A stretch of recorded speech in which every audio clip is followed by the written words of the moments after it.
Hello everyone, I am Karunakaran. KEAM, Kerala Engineering, Architectural, Medical Entrance Examination. KEAM.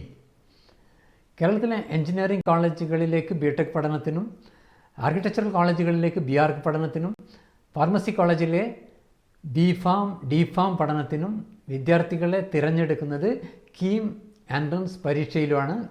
അതിലൂടെയാണ് KEAM entrance examination +2 വിദ്യാർത്ഥികൾ എല്ലാവരും എഴുതണം, must right. KEAM entrance പരീക്ഷ എഴുതിയാലേ നിങ്ങൾക്ക് engineering കോളേജിലോ architectural കോളേജിലോ pharmacy കോളേജുകളിലോ അതുപോലെ നല്ല കോളേജുകളിൽ ഈ വർഷം ചേരാൻ പറ്റുള്ളൂ. വെരി ഇമ്പോർട്ടൻറ്റ്, അപ്ലൈ ചെയ്യണം, എഴുതണം. വിദ്യാർത്ഥികൾ +2 റിസൾട്ട് അറിഞ്ഞതിന് ശേഷമാണ് എവിടെ ചേരണമെന്ന് അന്വേഷിച്ച് വരിക. അവരിൽ ചിലർ KEAM എൻട്രൻസ് എക്സാമിനേഷന് അപ്ലൈ ചെയ്തിട്ട് പോലും ഉണ്ടാവില്ല. KEAM എൻട്രൻസ് എഴുതാതെ ക്വാളിഫൈ ചെയ്യാത്തവർക്ക് ഈ വർഷം കോളേജുകളിൽ ചേരാൻ പറ്റില്ല എന്നുള്ളത് അവരപ്പോഴാണ് മനസ്സിലാക്കുന്നത്. അപ്പോഴേക്കും ഒരു വർഷം പോയി. ചില സ്കൂളുകളിൽ കരിയർ പ്ലാനിങ്ങിൻ്റെ നല്ല ക്ലാസ്സുകൾ കൊടുക്കാറുണ്ട്. അപ്പോൾ അവർക്കറിയാം ഹയർ സ്റ്റഡീസിന് എവിടെ ചേരണം, എന്താ ചെയ്യേണ്ടതെന്നൊക്കെ ലക്ഷ്യബോധം ഉണ്ടാവും. അവരിതിനൊക്കെ കറക്റ്റായിട്ട് അപ്ലൈ ചെയ്തോളും. അല്ലാത്ത വിദ്യാർത്ഥികളാണ് പെട്ടുപോകുന്നത്. ജനുവരി, ഫെബ്രുവരി, മാർച്ച് മാസങ്ങൾ വിദ്യാർത്ഥികൾ they will be fully concentrating on studies.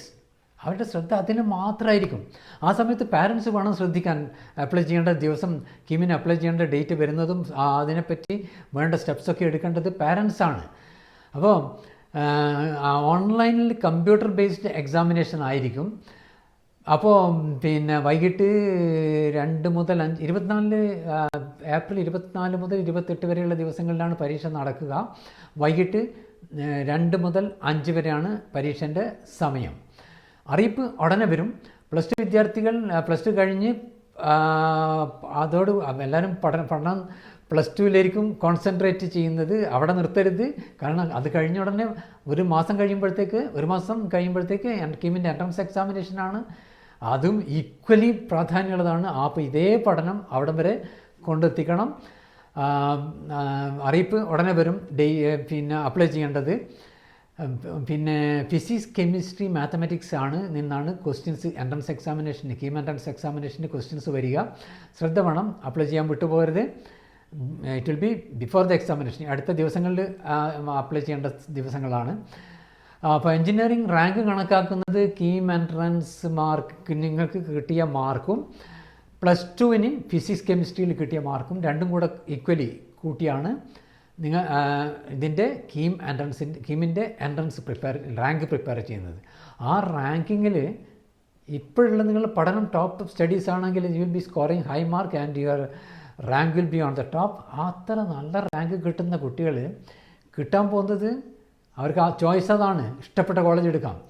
അപ്പോൾ top ranking college of engineering Trivandrum പോലത്തെ നല്ല കോളേജുകളിൽ അഡ്മിഷൻ കിട്ടിക്കഴിഞ്ഞാൽ 4 വർഷത്തെ പഠനം 4-ാം വർഷം എത്തുമ്പോഴേക്ക് തന്നെ നിങ്ങളുടെ കയ്യിൽ ലക്ഷങ്ങൾ സാലറി വാങ്ങിക്കുന്ന പ്ലേസ്മെൻറ്റ് ഉണ്ടാവും. ഇപ്പോഴത്തെ അവിടെയുള്ള പഠിക്കുന്ന കുട്ടികൾ പലരുടെ കയ്യിലും അത് കിട്ടിയിട്ടുണ്ട്. അതാ പറയുന്നത്, ഈ ദിവസങ്ങളിൽ നന്നായിട്ട് പഠിച്ചാൽ നല്ല കോളേജ് കിട്ടും.